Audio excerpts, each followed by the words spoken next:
El sol de la Ciudad de México caía a plomo sobre el laberinto de concreto de Iztapalapa. Desde la ventana de su segundo piso, Sofía veía pasar el mundo. Era una tarde de martes, llena de los ruidos habituales, el grito lejano del comprador de fierro viejo, el ladrido de un perro callejero y el ritmo amortiguado de una cumbia que escapaba de un coche. Pero un sonido era diferente. Un rítmico chapoteo y un frote constante provenían del patio de al lado. Se asomó con curiosidad. Era el padre Mateo, el sacerdote de la pequeña parroquia de San Judas Tadeo, al final de la calle. Era un hombre de unos 50 y tantos años, de ojos amables y un cansancio que parecía adherido a él como su vieja sotana. Pero ahora no llevaba su atuendo de cura. Vestía una sencilla camiseta descolorida y unos pantalones viejos. Estaba inclinado sobre un lavadero de cemento, con las manos sumergidas en agua jabonosa, restregando una camisa blanca con un cepillo desgastado. Sofía frunció el ceño. ¿Un sacerdote lavando su propia ropa a mano? Siempre había imaginado que tenían amas de llaves o que la iglesia se encargaba de esas cosas. Había algo profundamente solitario y humilde en esa imagen. Sus movimientos eran metódicos, practicados, sin queja. Fregaba, enjuagaba y, con un gran esfuerzo, escurría el agua antes de colocar la prenda con cuidado en una cubeta de plástico. Sin pensarlo dos veces, tomó su teléfono. Se sentía como una invasión a la privacidad, pero no pudo evitarlo. Hizo zoom, capturando el esfuerzo en sus brazos, la concentración en su rostro y la cruda sencillez de la escena. El sol brillaba en el agua y, por un momento, la espuma parecía una pequeña nube resplandeciente alrededor de sus manos cansadas. Detuvo la grabación. El breve clip ahora estaba en la pantalla de su celular. ¿Qué estaba viendo? ¿A un hombre sencillo haciendo sus quehaceres o algo más? Una historia que no entendía. Volvió a ver el video, con una mezcla de lástima y fascinación revolviéndose en su interior. Sofía se sentó en el borde de su cama, el video en su teléfono repitiéndose en un bucle silencioso. La imagen del padre Mateo, con las mangas arremangadas y la espalda curvada por el esfuerzo, no dejaba de inquietarla. Una parte de ella sentía una punzada de culpa por haber violado su privacidad, pero otra, más ruidosa e impulsiva, le decía que esa escena debía ser vista. Era demasiado real, demasiado humana. ¿Por qué un sacerdote, una figura de autoridad moral, vivía con tanta austeridad? Con un suspiro, abrió su aplicación de Facebook. Sus dedos flotaron sobre el botón de publicar. Dudó un instante más, pensando en las posibles consecuencias. Podrían burlarse de él, o peor, podrían burlarse de ella por publicarlo. Pero la imagen era poderosa. Quizás, solo quizás, generaría algo más que risas. A ver qué pasa, murmuró para sí misma. Escribió un texto corto y ambiguo, buscando un tono casual que enmascarara su propia confusión. Ni el padre Mateo se salva del día de lavado. Almohadilla cosas de Iztapalapa almohadilla la vida real. Adjuntó el video y, antes de poder arrepentirse, presionó publicar. Casi de inmediato, comenzaron a llegar las notificaciones. Un jajaja de su primo. Un emoji de sorpresa de una amiga de la preparatoria. No manches, es el cura de la iglesia de la esquina, comentó alguien. Otro escribió, pobre señor, déjenlo en paz. Las reacciones eran un torbellino de burlas ligeras, curiosidad y una incipiente compasión. Sofía observaba la pantalla, con el corazón latiéndole un poco más rápido. El video ya no era suyo, ahora pertenecía a la red, y su viaje apenas comenzaba. Sin saberlo, había encendido la mecha de una historia que pronto resonaría mucho más allá de su pequeño círculo de amigos. El video, que hasta entonces solo había circulado en el pequeño universo digital de Sofía, encontró un nuevo impulso. Alguien lo compartió en la página de Facebook Iztapalapa Despierta, un foro local conocido por mezclar noticias del barrio con chismes y denuncias ciudadanas. El administrador de la página, con un agudo olfato para lo viral, lo republicó con un título sensacionalista: Humildad o abandono. Párroco de la comunidad es captado en condiciones precarias. Fue como echar gasolina al fuego. En cuestión de horas, el video explotó. Las compartidas se contaron por miles. El tono de la conversación cambió drásticamente. Las burlas iniciales de los amigos de Sofía se vieron ahogadas por una avalancha de opiniones de extraños. ¡Qué ejemplo de humildad! Mis respetos para este hombre de Dios, decía un comentario. Y el Vaticano, donde está el dinero que la gente dona, una vergüenza, argumentaba otro. Pero un nuevo tipo de comentario comenzó a ganar fuerza, uno dirigido directamente a la autora del video. ¿Y la que graba qué? ¿No le da pena invadir su privacidad, o en lugar de grabar, por qué no fue a ofrecerle ayuda? Sofía miraba su teléfono con el corazón encogido. Las notificaciones eran un torrente incesante de juicios y acusaciones. La diversión se había transformado en una ansiedad helada que le recorría la espalda. Había perdido por completo el control.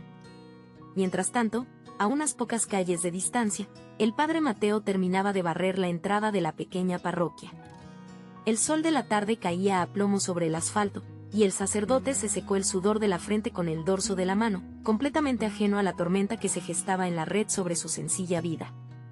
Doña Elvira, la mujer de manos arrugadas y fe inquebrantable que cuidaba la sacristía como si fuera su propia casa, fue la primera en llevar la tormenta digital al mundo análogo del padre Mateo. Su nieta, una adolescente pegada a su teléfono, le mostró el video con una mezcla de morbo y preocupación. «Mira, abue, es el padrecito. Se están burlando de él en el Face». El corazón de Elvira se encogió. Vio las imágenes, el titular hiriente y la cascada de comentarios crueles y polarizantes. La ira protectora, una fiera que no sabía que albergaba, despertó en su pecho. Con el teléfono de su nieta en la mano, caminó con paso decidido hacia la pequeña oficina del párroco, un cuarto austero que olía a libros viejos y café de grano. Lo encontró revisando unos papeles, con la misma serenidad que transmitía en el púlpito. «Padre, con su permiso, hay algo que debe ver», dijo ella, su voz temblaba ligeramente. Le extendió el celular. El padre Mateo frunció el ceño, confundido, y tomó el aparato. Sus ojos siguieron las imágenes de sí mismo, encorvado sobre el lavadero. No dijo nada. Su rostro, usualmente un remanso de paz, se contrajo en una mueca de incomprensión y una profunda tristeza. Un suspiro largo y pesado escapó de sus labios, como si el peso de miles de miradas ajenas se hubiera posado de golpe sobre sus hombros. Mientras tanto, a unas cuadras de distancia, Sofía no podía dormir. Cada notificación en su celular era una puñalada de culpa. Las caras de sus vecinos en los comentarios, algunos defendiéndola, otros condenándola, la atormentaban. No podía más. Apagó el teléfono con un gesto brusco y tomó una decisión. Al amanecer, iría a la iglesia. Tenía que encontrarlo. Tenía que mirarlo a los ojos y pedirle perdón. Sofía caminó con el corazón encogido por las calles familiares de Iztapalapa. El sol de la tarde pegaba con fuerza sobre el asfalto, y el murmullo constante de los mototaxis y los pregones de los vendedores, que normalmente le resultaba reconfortante, ahora le parecía un zumbido opresivo que amplificaba el latido en sus sienes. Cada paso hacia la parroquia de San Lucas Evangelista era una batalla contra el impulso de dar media vuelta y huir. Sus manos sudaban y apretaba en su bolsillo el teléfono, el arma involuntaria de toda aquella humillación pública. Encontró al padre Mateo en el pequeño jardín lateral de la iglesia, un oasis de relativa calma. Estaba sentado en una banca de piedra a la sombra de un viejo pirul, con la mirada perdida en las bugambilias resecas por el calor. Su sotana parecía pesarle más de lo normal y su rostro estaba marcado por una fatiga que iba más allá del cansancio físico. Sofía sintió una punzada de dolor al verlo tan vulnerable. Tragó saliva, el nudo en su garganta casi la ahogaba. «Padre», susurró con una voz que apenas reconoció como suya. Él levantó la vista, sus ojos la encontraron con sorpresa. La calidez habitual había sido reemplazada por una profunda melancolía que la hizo sentirse aún peor.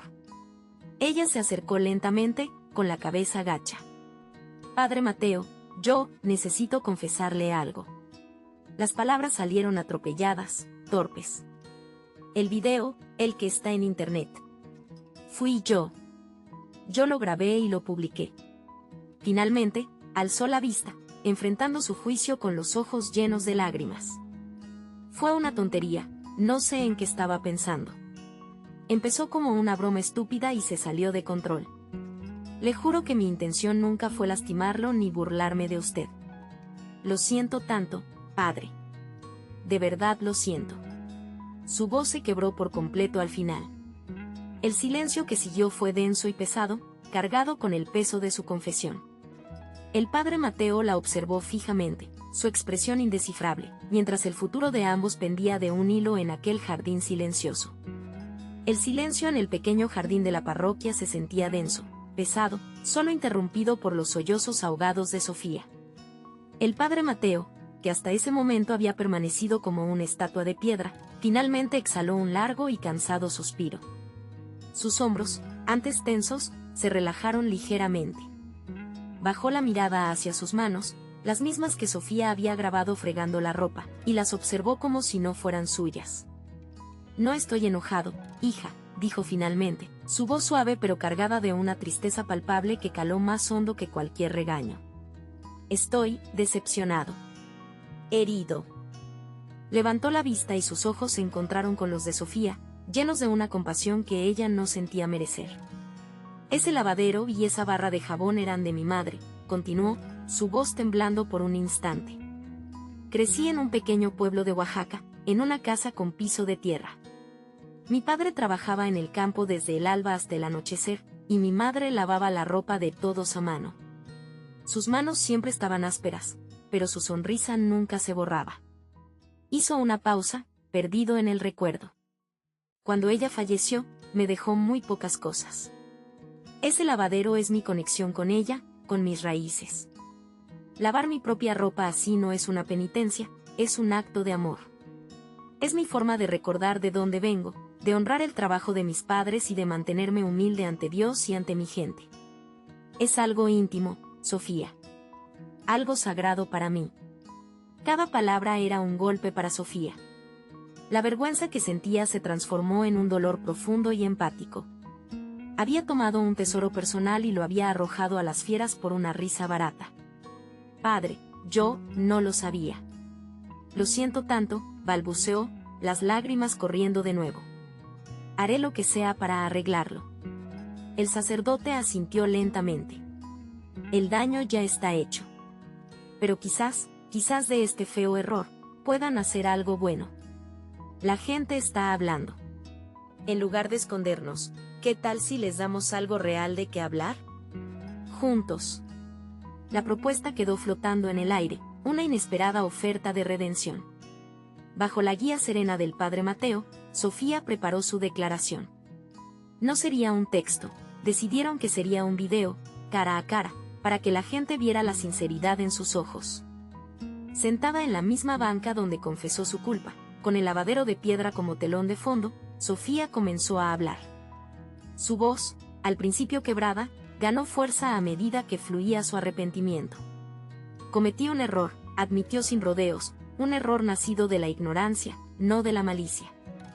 Juzgué sin comprender y expuse a un hombre bueno a un escrutinio cruel e inmerecido. Con la anuencia del sacerdote a su lado, compartió la conmovedora historia de Oaxaca, del amor filial tejido en cada prenda lavada a mano. No era un acto de pobreza, explicó con la voz cargada de emoción, sino un ritual sagrado de memoria y gratitud.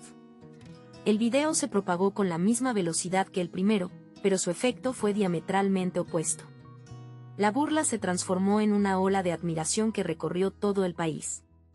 Las redes sociales se inundaron de mensajes de apoyo, no solo para el padre Mateo, sino también para Sofía, elogiando su valentía para enmendar su falta.